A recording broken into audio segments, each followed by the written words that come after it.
করোনায় একদিনে ৪৩ মৃত্যু, প্রাণহানি ছাড়ালো ১৩,০০০। রাজশাহীতে সর্বাত্মক লকডাউন। রোববার চীন থেকে আসছে ৬ লাখ টিকা, কোভ্যাক্স থেকে ১০ লাখ পাওয়ার আশা।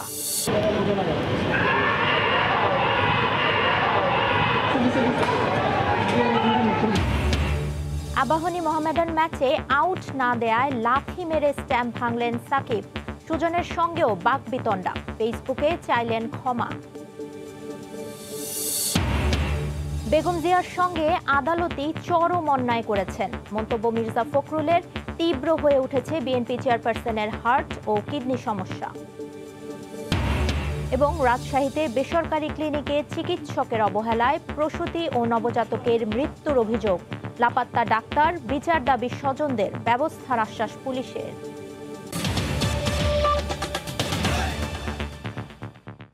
দেখছিলেন শিরোনাম। প্রবাসী সময়ের সঙ্গে আছি আমি ফারিহা মারিয়াম। শুরুতেই সাকিব আল হাসান প্রসঙ্গ। ঢাকা প্রিমিয়ার লিগে মেজাজ হারিয়ে আবারও আলোচনায় সাকিব আল হাসান। মুশফিককে এলবিডব্লিউ না দেয়ায় লাথি দিয়ে স্ট্যাম্প ভাঙা কিংবা বৃষ্টির আগে আম্পায়ারের খেলা বন্ধের সিদ্ধান্তে স্ট্যাম্প উপড়ে ফেলা, সবই হয়েছে আবাহনী মোহামেডান ম্যাচে। শুধু তাই নয়, বিসিবি পরিচালক ও আবাহনী কোচ খালেদ মাহমুদ সুজনের সঙ্গেও জড়িয়েছেন বাদানুবাদে। পরে সামাজিক যোগাযোগ মাধ্যমে পুরো ঘটনার জন্য ক্ষমা চেয়েছেন Shakib. Cricket is a gentleman's game, তবে মাঝে মাঝে ভদ্রলোকের এই খেলাতে এমন সব আচরণ তোলে প্রশ্নের আঙুল। মাঠের খেলায় উত্তাপ থাকবেই, তাই বলে এভাবে স্ট্যাম্প উপড়ে ফেলাকে কি বলবেন আপনি? হোক না সে যত বড়ই তারকা গায়ে থাকুক, যতই বিশ্ব সেরার তকমা, সাকিব আল হাসানের এমন অদ্ভুতরে আচরণে বিস্মিত সবাই। এখানেই শেষ নয়, বৃষ্টির কারণে মাঠ ছাড়ার সময় আবাহনীর ডাগআউটে তার ইঙ্গিতপূর্ণ ইশারা আর আকাশে নীল কোচ সুজনের সঙ্গে বাদানুবাদও জগিয়েছে আলোচনার খোরাক। ঘটনার সূত্রপাত অবশ্য আরও আগে। ১৪৬ রানের টার্গেটে ব্যাট করতে নামা আবাহনী ৯ রানেই হারায় ৩ উইকেট। এরপর বোলিংয়ে আসা সাকিবের নিজের দ্বিতীয় ওভারের পঞ্চম বলটি মুশফিকের পায়ে লাগলেও আউট দেননি আম্পায়ার ইমন পারভেজ রিপন। রিয়াকশনে পা দিয়ে স্ট্যাম্প ভেঙে আম্পায়ারের সঙ্গে জড়ালেন তর্কে। পরে সাকিব সতীর্থরা এগিয়ে এসে পরিস্থিতি নেন সামলে। ম্যাচ শেষে পুরো ঘটনার জন্য দুঃখ প্রকাশ করে সামাজিক যোগাযোগ মাধ্যমে পোস্ট দিয়েছেন সাকিব। তবে বিষয়টিকে বেশ গুরুত্বের সঙ্গে দেখছে সিসিডিএম। শাস্তির বিষয়ে সিদ্ধান্ত নির্ভর করবে ম্যাচ রেফারির রিপোর্টের ওপর। ম্যাচ রেফারি, ম্যাচ আম্পায়ার্স তারা একটা রিপোর্ট দেবে, আমরা এক্সপেক্ট করছি আজকে রাতে রিপোর্ট আসবে। সব রুলস কিন্তু আছে, মানে when you break the rules or anything, কোনো যদি ইয়ে হয়, whatever comes will. এর আগে ডিপিএল এ বায়ুবাবল ভেঙে অনুশীলন করায় তদন্তের মুখে পড়েছিলেন সাকিব ও তার ক্লাব মোহামেডান। এজন্য সাকিব ও মোহামেডানকে সতর্ক করে ছাড় দিয়েছিল বিসিবি ও সিসিডিএম। তবে এবার আর সতর্কে পার পাওয়া নয়। ক্রিকেট পাড়ায় গুঞ্জন একাধিক ম্যাচ নিষিদ্ধ ও বড় ধরনের আর্থিক জরিমানা অপেক্ষা করছে সুপার সাকিবের। মাহবুব রিমন, সময় সংবাদ, ঢাকা। ক্রিকেটীয় দৃষ্টিকোণ থেকে কোনো যুক্তি দিয়েই সাকিবের ঘটনাকে সমর্থন করা যায় না। মাঠে সাকিবের আচরণ একেবারে অশোভন ছিল বলে মন্তব্য করেছেন বিসিবির সাবেক পরিচালক খন্দকার জামিল উদ্দিন। তবে ঢাকা প্রিমিয়ার লিগ সহ ঘরোয়া ক্রিকেটের বিভিন্ন স্তরে পক্ষপাত দুষ্ট আম্পায়ারিং নিয়েও ক্ষোভ ঝরল তার কণ্ঠে। সাকিব আল হাসান নামটার সঙ্গে যেমন জড়িয়ে আছে বাংলাদেশ ক্রিকেটের হাজারো গৌরবগাথা, তেমনি এই নামটাই জন্ম দিয়েছে একের পর এক নেক্কারজনক ঘটনা। গ্যালারিতে দর্শক পেটানো থেকে শুরু করে নানা সময়ে বিসিবির বিভিন্ন সিদ্ধান্তকে বৃদ্ধাঙ্গুলি দেখিয়ে এসেছেন মিস্টার 75। শেষমেশ বাজিকরদের সঙ্গে যোগাযোগ রক্ষা এবং তা নিয়ে কোনো তথ্য না জানানোর অপরাধে ১ বছরের নিষেধাজ্ঞা তো বিশাল এক ধাক্কাই দিয়ে গেল বাংলাদেশ ক্রিকেটকে। তবে নিষেধাজ্ঞা থেকে ফিরে আসবার পর সবাই ভেবেছিল এবার হয়তো বদলে যাবেন সাকিব, কিন্তু সেটা ভাবনাতেই শেষ। মাঠের সাকিব যেমন তেমনই হোক না কেন, বিতর্ক জন্ম দিতে তার যেন কোনো জুরি নেই। তাই তো ডিপিএলে আবাহনীর বিপক্ষে ম্যাচে আম্পায়ারের সিদ্ধান্তের প্রতিবাদ জানাতে গিয়ে এভাবে ফুঁসে উঠলেন সাকিব আল হাসান। তবে এতদিন সাকিবের সব কর্মকাণ্ডেই সমর্থন করার জায়গা থাকতো অল্প বিস্তর, কিন্তু এবার কোনো যুক্তিতেই তাকে সমর্থন দেয়া যায় না বলে মত ক্রিকেট বিশ্লেষকদের। যে ঘটনাটা ঘটলো মোহামেডান আবাহনী খেলা, সাকিবের যে আচরণ, আসলে সিদ্ধান্ত যেরকমই হোক এরকম আচরণ আসলে ক্রিকেটীয় দৃষ্টিকোণ থেকে এটা গ্রহণযোগ্য না। এই ধরনের আচরণ সাকিবের মতন একজন ক্রিকেটার যিনি এত বছর আন্তর্জাতিক ক্রিকেট খেলেছেন তার কাছ থেকে এটা অ্যাকসেপ্টেবল না।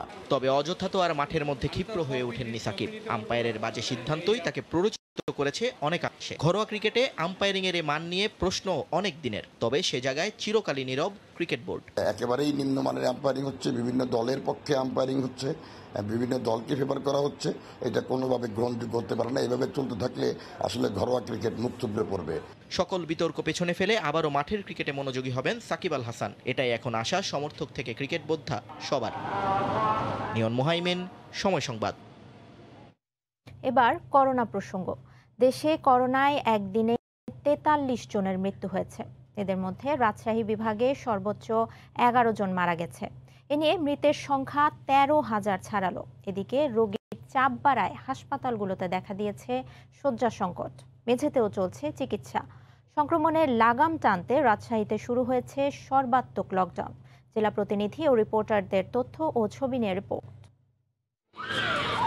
রাজশাহী অঞ্চলে হু হু করে বাড়ছে করোনা সংক্রমণ। 24 ঘন্টায় সারা দেশে সর্বোচ্চ শনাক্ত ও মৃত্যু এই অঞ্চলেই। প্রায় 1600 নমুনা পরীক্ষায় রাজশাহী জেলায় আক্রান্ত 339 জন। শয্যা বাড়িয়ে 270 করার পরও রাজশাহী মেডিকেল কলেজ হাসপাতালে রোগীদের মেঝেতে রেখে চিকিৎসা দিতে হচ্ছে। পরিস্থিতি নিয়ন্ত্রণে রাজশাহী মহানগরে সর্বাত্মক লকডাউন দেয়া হয়েছে।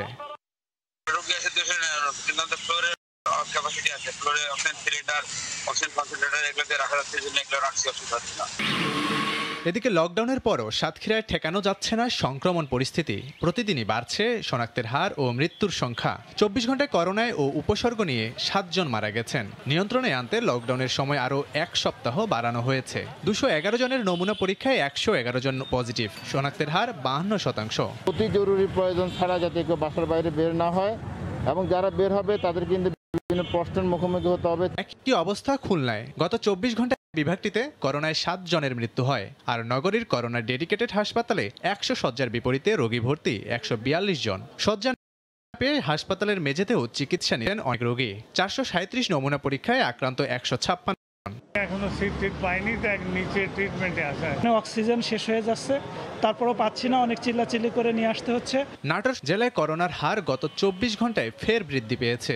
একদিনে 224 জনের নমুনা পরীক্ষায় 82 জন আক্রান্ত, শনাক্ত হার 36%। এদিকে সদর ও নোয়াপাড়ায় চলছে 7 দিনের লকডাউন। 24 ঘন্টায় জেলায় 395 জনের নমুনা পরীক্ষায় 128 জনের করোনা শনাক্ত, সংক্রমণ হার 32%। এইভাবে যদি আরো কিছুদিন অব্যাহত থাকে তাহলে মনে করি যে কিছুটা নিয়ন্ত্রণ আসবে ইনশাল্লাহ। এছাড়া 24 ঘন্টায় বাগেরহাট ও কুষ্টিয়ায় করোনায় 2 জন মারা গেছেন, আর দিনাজপুরে মারা গেছেন 1 জন। লাবিব হাসান, সময় সংবাদ।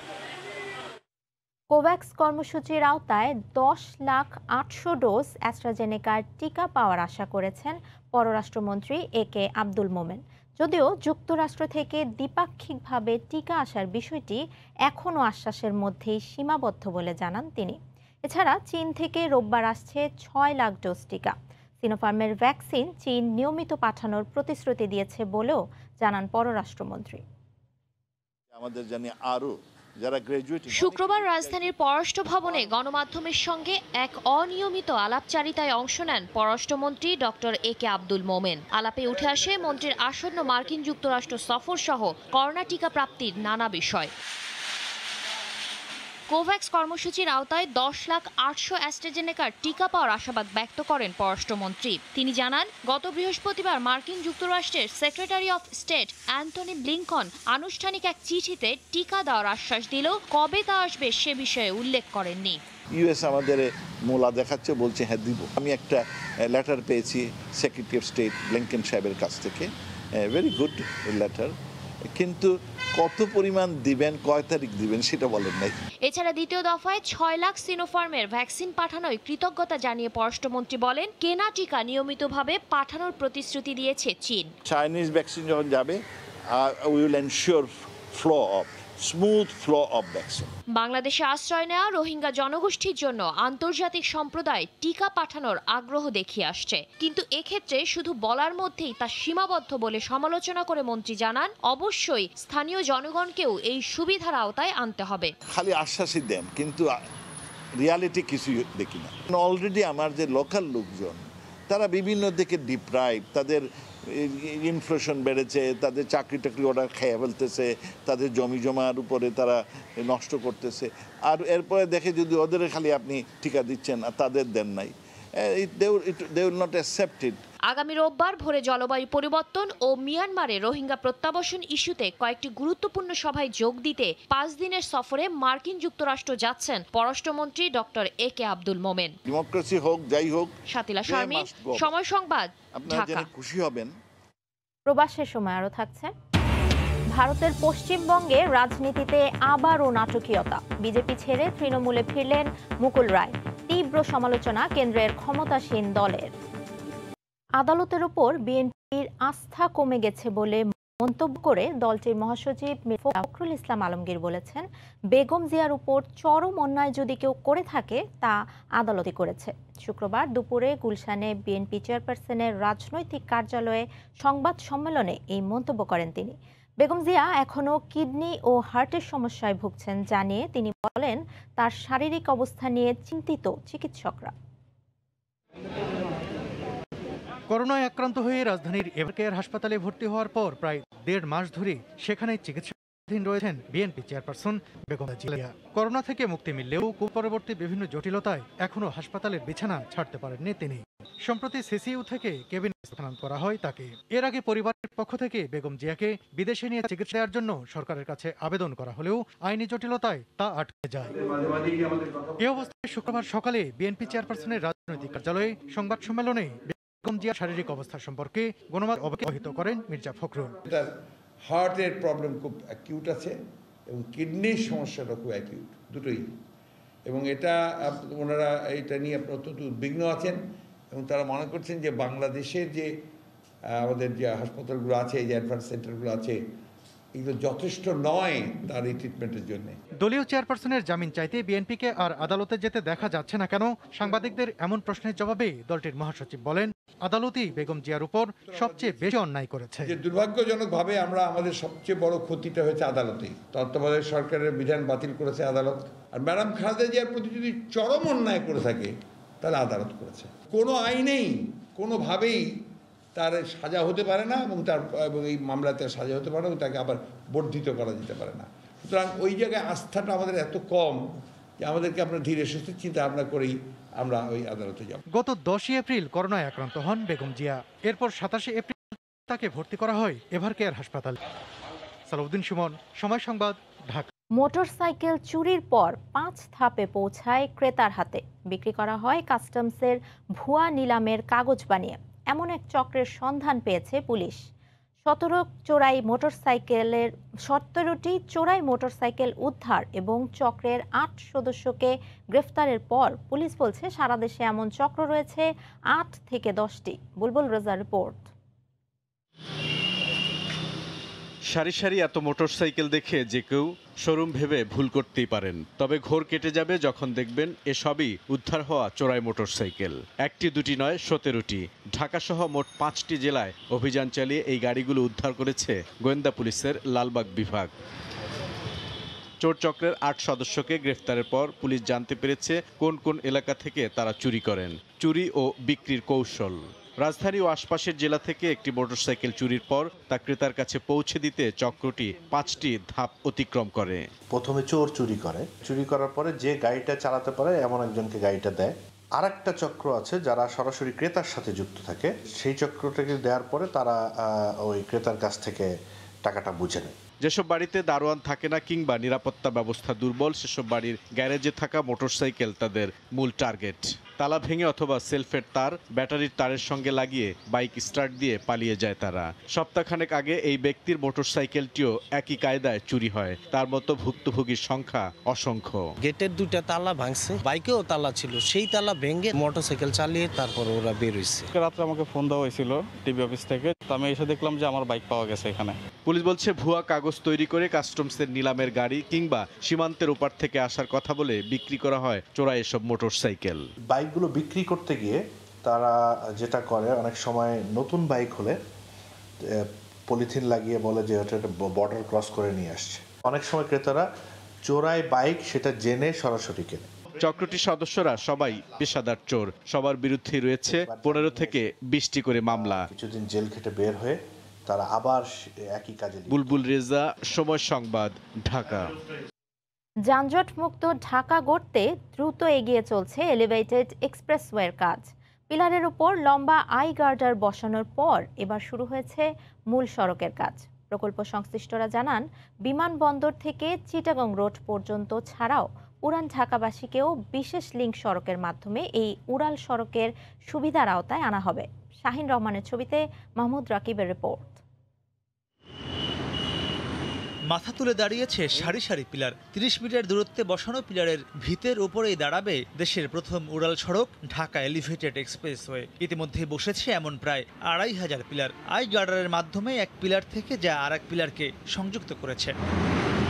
প্রকল্প সংশ্লিষ্টরা জানান, এলিভেটেড এক্সপ্রেসওয়ে করতে শেষ হয়েছে পুরো 209 একর জমি অধিগ্রহণ, যেখানে রেলের 128 ও সড়ক বিভাগের রয়েছে 27 একর। এছাড়া 2168 কোটি টাকা ক্ষতিপূরণ দিয়ে বাকি 30 একর জমি অধিগ্রহণ করা হয়েছে ব্যক্তি মালিকদের কাছ থেকে। 31টি ওঠানামার পয়েন্ট সহ 47 কিলোমিটার দীর্ঘ উড়াল সড়কটি করতে মোট ব্যয় হচ্ছে 8,940 কোটি টাকা, যার 73% বিনিয়োগ করবে ইতালিয়ান থাই ডেভেলপমেন্ট কোম্পানি এবং চায়নার সিনোহাইড্রো ও সিএসআই নামে 3টি বিদেশি প্রতিষ্ঠান। বাকি 27% টাকা দেবে বাংলাদেশ। এই 3টা কোম্পানি মিলে চায়না এক্সিম ব্যাংক থেকে $461 মিলিয়ন, আইসিবিসি ব্যাংক চায়নার, সেই ব্যাংক থেকে তারা $400 মিলিয়ন, সর্বমোট $861 মিলিয়ন লোন নেয়। ইতিমধ্যে প্রথম, দ্বিতীয় এবং তৃতীয় কিস্তির টাকা সার্ভিসে। প্রকল্প সংশ্লিষ্টরা জানান, উড়াল সড়কটি বিমানবন্দর থেকে চিটাগাং রোড পর্যন্ত হওয়ায় মূলত রাজধানীর উত্তর দক্ষিণ অঞ্চলকে সংযুক্ত করবে। তবে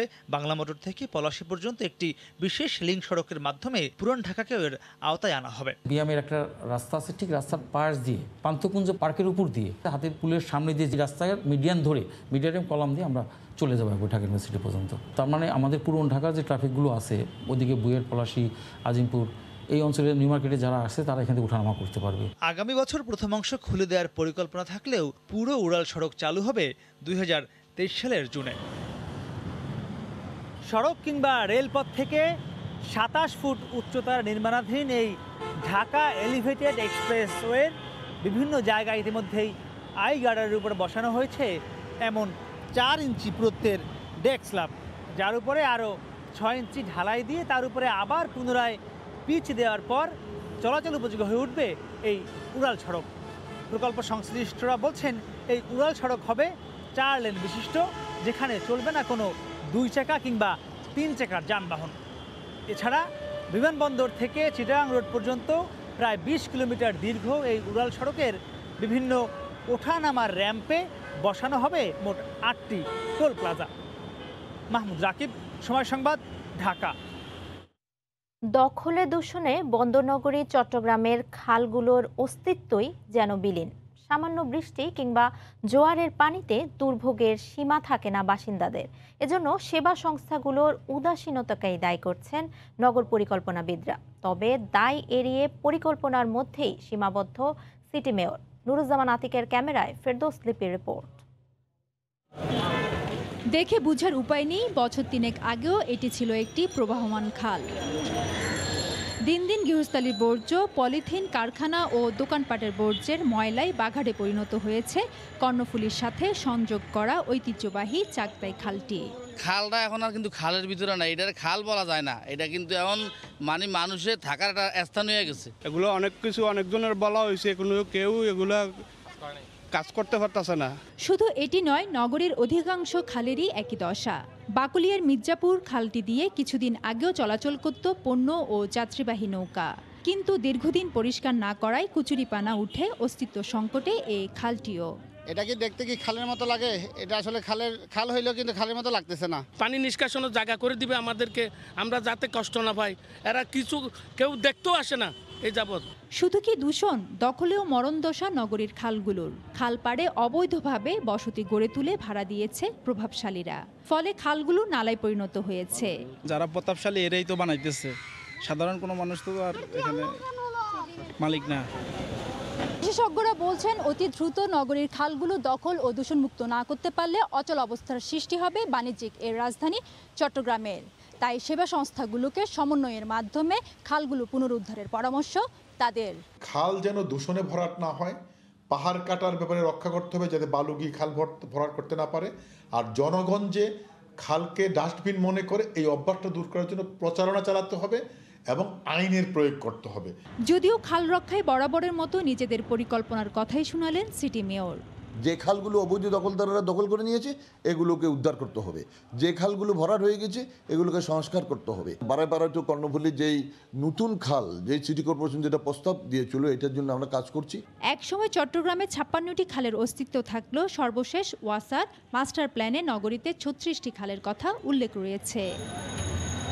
ফেরদৌস লিপি, সময় সংবাদ, চট্টগ্রাম।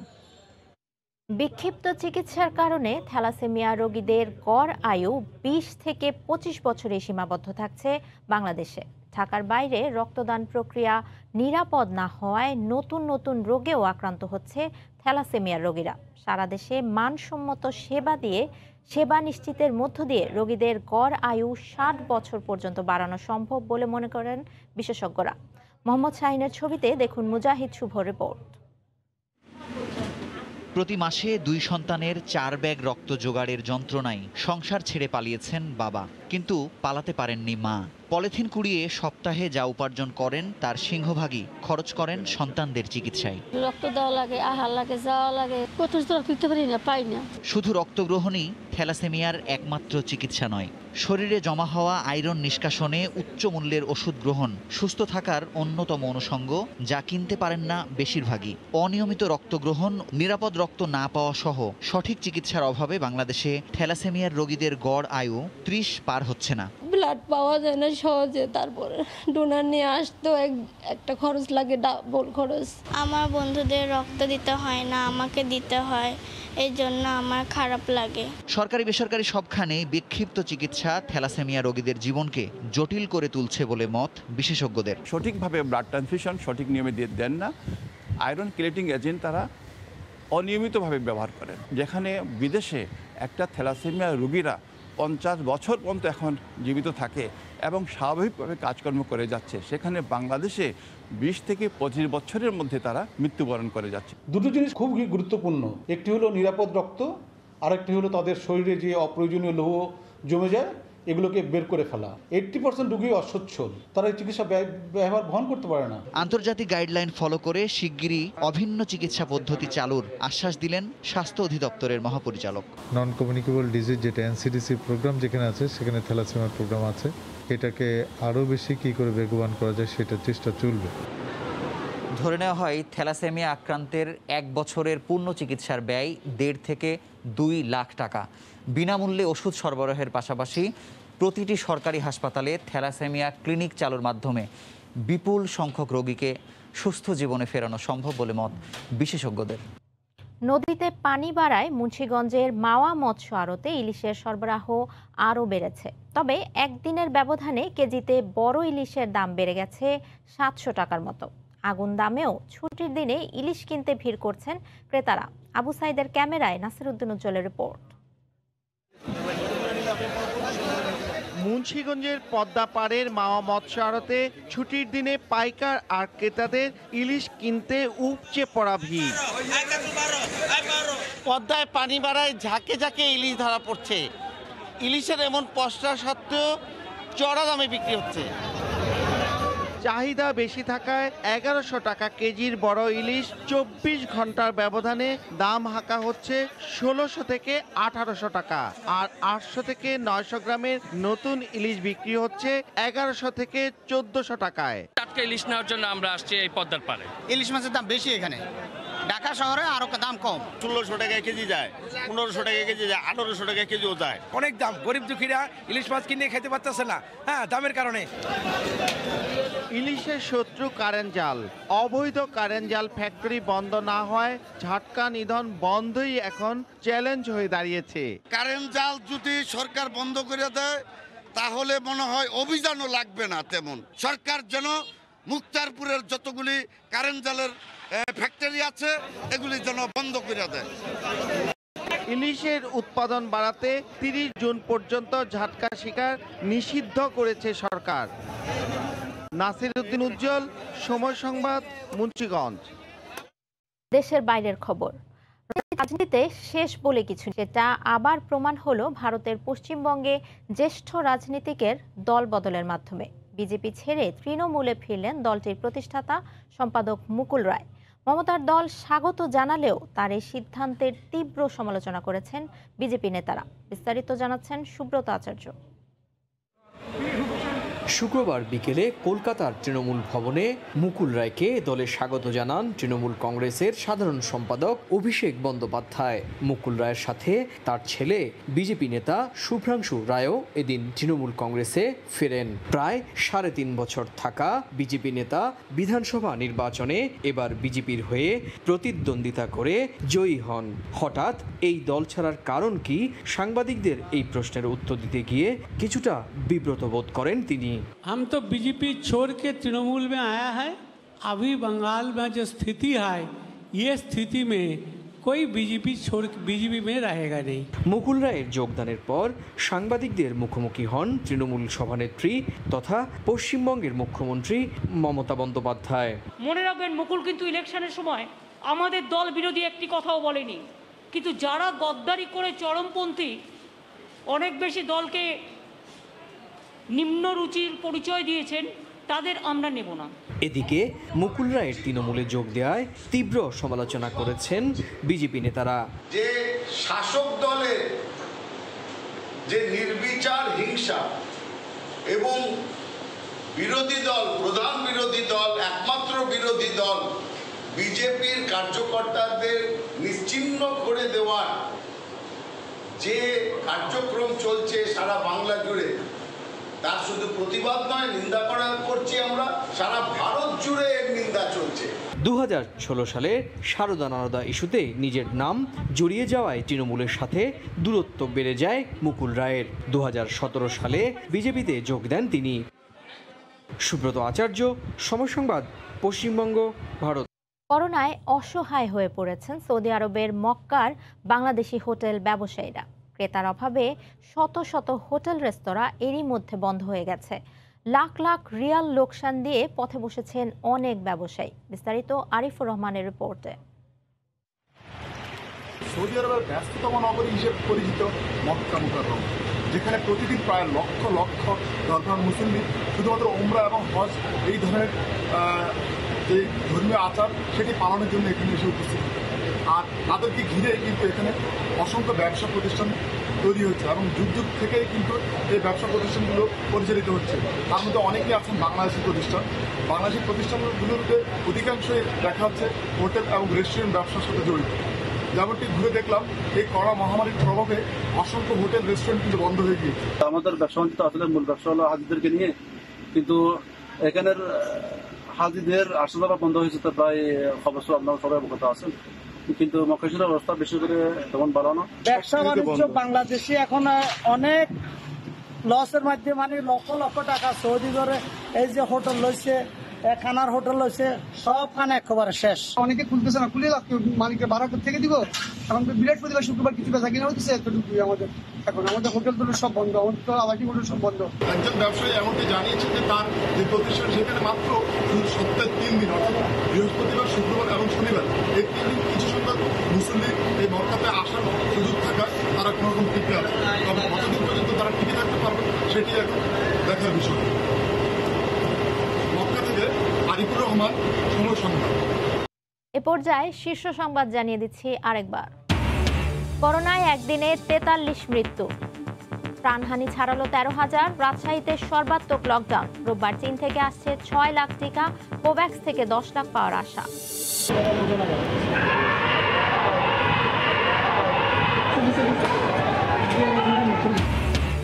আবাহনী মোহামেডান ম্যাচে আউট না দেয়ায় লাথি মেরে স্ট্যাম্প ভাঙলেন সাকিব। সুজনের সঙ্গেও বাক বিতণ্ডা, ফেসবুকে চাইলেন ক্ষমা। এবং বেগম জিয়ার সঙ্গে আদালতই চরম অন্যায় করেছেন মন্তব্য মির্জা ফখরুলের। তীব্র হয়ে উঠেছে বিএনপি চেয়ারপারসনের হার্ট ও কিডনি সমস্যা। এই ছিল প্রবাসের সময়। সঙ্গে থাকুন সময়।